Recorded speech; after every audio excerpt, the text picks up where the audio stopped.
Hi மக்களே, எல்லோரும் எப்படி இருக்கீங்க? நான் ரொம்ப நல்லா இருக்கேன். இப்போ தான் டயாலிஸ் முடிச்சுட்டு வந்துட்டேன் மக்களே. ஆனால் இன்றைக்கி ஃபுல்லாக போகலை பார்த்துக்கங்க. கடைசி கரெக்டாக 2.5 மணி நேரம் கரெக்டாக நல்லாவே போய்கிட்டு இருந்துச்சு. அதுக்கப்புறம் பிபி லோ ஆரம்பிச்சிட்டு, பிபி லோ ஆகுனா வெயிட்டை கட் பண்ணிவிட்டு சலைன் கொடுத்து பார்த்தாங்க. அப்பவும் நான் 80 தாண்டுவேனான்னுட்டு இருந்துச்சு. அப்புறம் வந்து பெட்டை வந்து இது பண்ணுவாங்க பார்த்தீங்களா, நம்ம கால் பகுதி பெட்டை வந்து இப்படி தூக்கி தலையெல்லாம் வச்சுருப்போம், தலைவாணியெல்லாம் எடுத்துருவாங்க. தலையை வந்து அப்படியே அந்த பெட்டு வந்து இப்படி சரிஞ்சாலும் இருக்கும். அதாவது தலைப்பகுதி உடம்பு பகுதியெல்லாம் மொத்தத்தில் கொஞ்சம் காலை மேலேயும் இப்படி அந்த பெட்டே கொஞ்சம் அப்படி ஆயிரம் பார்த்துக்கங்க. அப்படி பொசிஷனில் வச்சோம் பார்த்தாங்க. பிபி ஏறுற மாதிரியே இல்லை. அதுக்கப்புறம் வந்து முக்கி தக்கி எப்படியோ வந்து 3.5 மணி நேரம் 3.25 மணி நேரம் இருந்தேன். 3/4 மணி நேரத்துக்கு முன்னாடியே எடுத்தாச்சு. ஏன்னா பிபி 80லே தான் இருந்துச்சு, ஏறவே இல்லை. சலைன் மாற்று கொடுத்தோ ஏறலை. அதுக்கப்புறம் என்னால் முடியலன்னு நான் சொல்லிட்டேன்னா அதனால் எடுத்து விட்டுட்டா பார்த்துக்கங்க. ஆனால் வந்து இப்படியே போயிட்டே இருந்துச்சுன்னா அக்கா பிபி லோவாகவே இருந்தால் ஃபிஸ்டுலாக ஃபெயிலியர் ஆயிரும் பார்த்துக்கோங்க. இப்படி தான் இன்னொருத்தவங்களுக்கு ஃபெயிலியர் ஆச்சு. அதனால் ஒழுங்காக டேப்லெட் போடாமல் வாங்கினாங்க. நான் அந்த பிபி டேப்லெட்டே இன்றைக்கி தான் இதுதான் பிபி டேப்லெட்டானு கரெக்டாக குறித்து நோட் பண்ணி அந்த டேப்லெட்டை நான் போடவே இல்லை பார்த்துக்கோங்க. ஏன்னா இதுக்கு முன்னாடியே ஒரு தடவை சொல்லியிருக்காங்க இதுதான் பிபி டேப்லெட்டுன்னு. ஆனால் அது ஒரு டவுட்டாகவே இருந்தாலும் நம்மளுக்கு பிபி வந்து ரொம்ப டயாலிஸ் பண்ணும் போதெல்லாம் கம்மியாகிறங்கிறனால காலையில் பிபி டேப்லெட் போடாமே போயிடுறது. நைட்டு போட்டுட்ருந்தேன், அதாவது முந்தின நாள் நைட்டெல்லாம் போட்டுட்ருந்தேன். இப்போ வந்து மொத்தத்தில் எனக்கு பிபி டேப்லெட்டே கட் பண்ணிட்டாங்க. பிபி டேப்லெட் போட வேண்டாம் அப்படின்ட்டு. அதுக்கப்புறம் வந்து ஹார்ட்டு கொஞ்சம் பிரச்சனைன்னு நான் சொல்லியிருந்தேன் பார்த்திங்களா. பம்பிங் வந்து ஸ்லோவாக இருக்கும், ஹார்ட் பீட் வந்து அதிகமாக இருக்கும் பார்த்துக்கோங்க. நார்மல் ஹார்ட் பீட் ரேஞ்ச் வந்து 60 to 100 என்னமோ இருக்கணும்னு நினைக்கிறேன். எனக்கு வந்து டெய்லி ஸ்டார்ட் பண்ணி அப்படிலாம் இருக்கும்போது 150க்கு மேலேயே போச்சு அந்த ஹார்ட் பீட்டு வந்து அவ்வளோ ஃபாஸ்ட்டாக இருந்துச்சு. அதுக்கப்புறம் அந்த கார்டிவாஸ்ன்னு ஒரு டேப்லெட் தான் ஃபஸ்ட்டு வந்து 3 பாயிண்ட்லேயே எவ்வளோ கொடுத்தாங்க. அப்பவும் வந்து இது பிரச்சனை பம்பிங் ஸ்லோவாக இருக்குன்னு அப்புறம் 6க்கு மாற்றினாங்க. அப்புறம் இப்போ லாஸ்ட்டாக ஒரு வருஷமாக 12ல் போட்டுட்ருந்தேன். இப்போ அதை அப்படியே குறைச்சிட்டாங்க. பிபி டேப்லெட்டை கேன்சல் பண்ணிவிட்டு கார்டிவாஸை வந்து 3யாக மாற்றி விட்டாங்க மக்களே. டாக்டர்கிட்ட போகாமல் கேட்காம இருந்திருந்தாலும் விளங்க தான் செஞ்சுருக்கேன். ஏன்னா வந்து பிபி டேப்லெட்டு பிபி டயாலிஸ் பண்ணுற அன்றைக்கி மட்டும் சும்மா போடாமல் இருந்துட்டு மற்ற நாள் போட்டுட்ருக்கிறனாலே வீட்லேயே இருக்கும்போது திடீர்னு பிபி லோவாயிரம் பார்த்துக்காங்க. ரொம்பவே லோவாயிரம் இருந்தால் தான் எந்திரிக்கும் போது வந்து கருப்பாக அப்படியே கண்ணெல்லாம் ஆகிட்டு வருது கிருக்குன்னு சொல்லுவேன்ல அப்படின்னுட்டு. அதுக்கப்புறம் இனி வந்து செக் பண்ணி பார்க்கணும் பிபி. போன முந்தானத்தை தான் மாத்திரை 2 வாரத்துக்கு வாங்கினா பார்த்துக்கோங்க. அந்த கார்டிவாஸ் டேப்லெட்லாம் வந்து 2 வாரத்துக்கு 500 பக்கம் வரும்னு நினைக்கிறேன். அதான் மனசே கேட்க மாட்டேங்கு. இப்போ அந்த மாத்திரை போடக்கூடாது, பவர் கம்மியில் அடிச்சிருந்துட்டாவளா. அதுக்கப்புறம் பிபி டேப்லெட்டுலாம் வந்து வேண்டான்னு சொல்லிட்டாவளா. அதெல்லாம் வாங்கி வச்சுட்டோமேங்கிற கவலையாக இருக்குது. அதை ரிட்டனும் பண்ண முடியாது. ஏன்னா அந்த அட்டையிலேருந்து 2 டேப்லெட் எடுத்து சாப்பிட்டுட்டேன் ஆல்ரெடி. அதனால் யோசிச்சுக்கிட்டே இருக்கேன். அதுக்கப்புறம் வந்து இன்றைக்கி வந்து இந்த பசங்களுக்கு வந்து கிஃப்ட் வாங்கி கொடுக்க சொல்லி ஹஸ்பண்ட் வேலை செய்கிறாங்க பார்த்திங்களா. அந்த ஓனர் வந்து 1000 ரூபா கொடுத்துருந்தாங்க. அதுக்கப்புறம் எனக்கு யூடியூப்பில் ஒரு அக்கா வந்து சூப்பர் தேங்க்ஸ் போட்டு விட்ருந்தாங்க.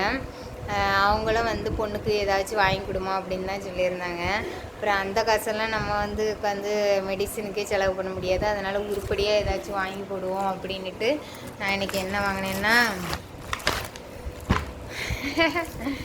இதுதான் மக்களே வாங்கியிருக்கேன். அவன் 3 நாளாக எனக்கு கிஃப்ட்டுன்னு கேட்கான். ஆனால் இது அவனுக்கு சுத்தமாக பிடிக்காது பார்த்துக்கங்க.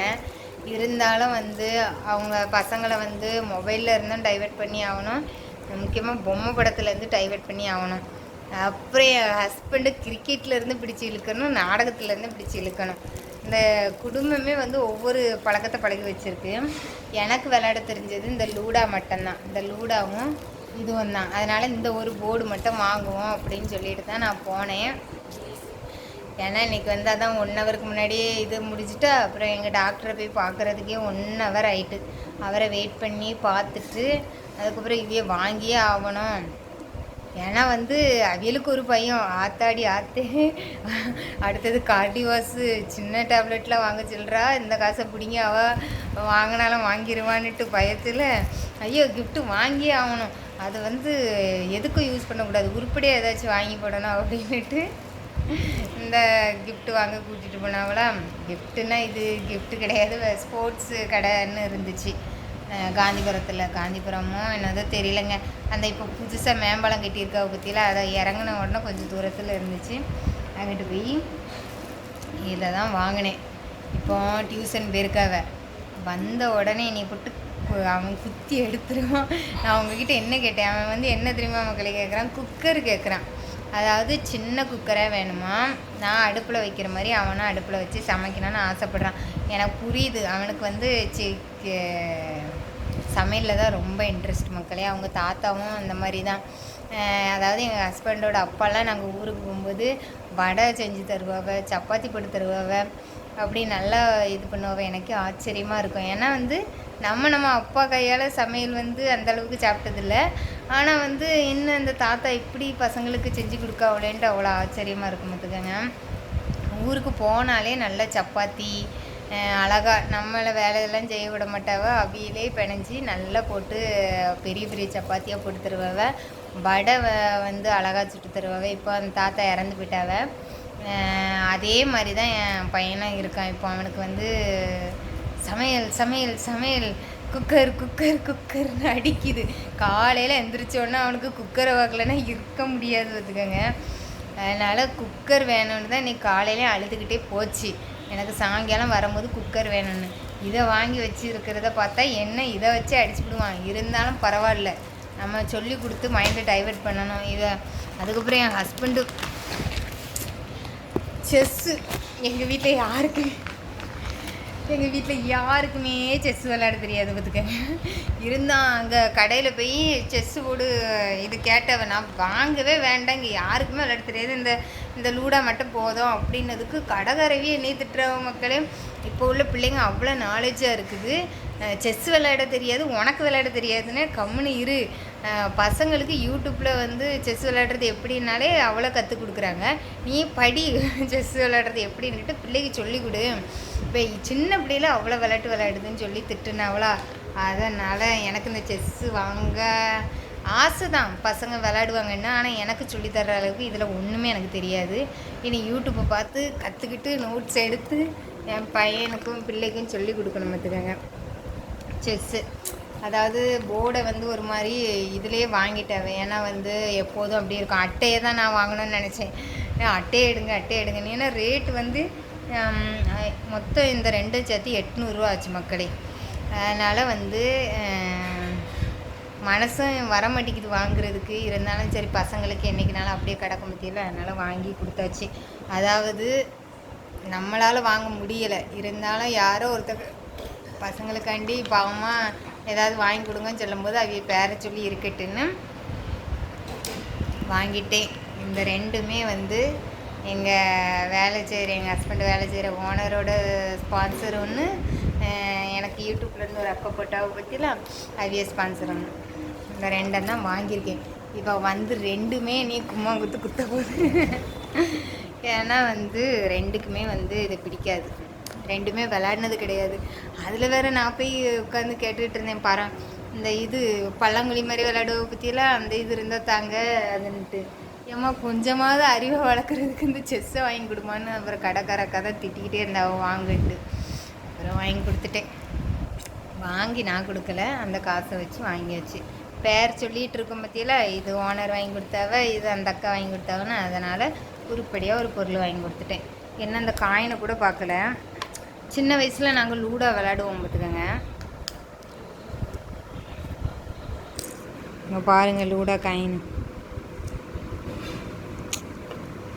அதனால் வாங்கி வச்சுருக்கேன், பசங்களுக்கு உதவட்டும்.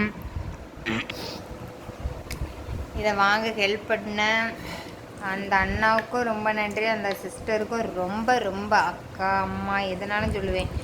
அவியலுக்கும் ரொம்ப ரொம்ப நன்றி. என் பிள்ளைகள் உங்கள் பேரை சொல்லி இதை வந்து எப்போதுமே ஞாபகார்த்தமாக விளையாடும்.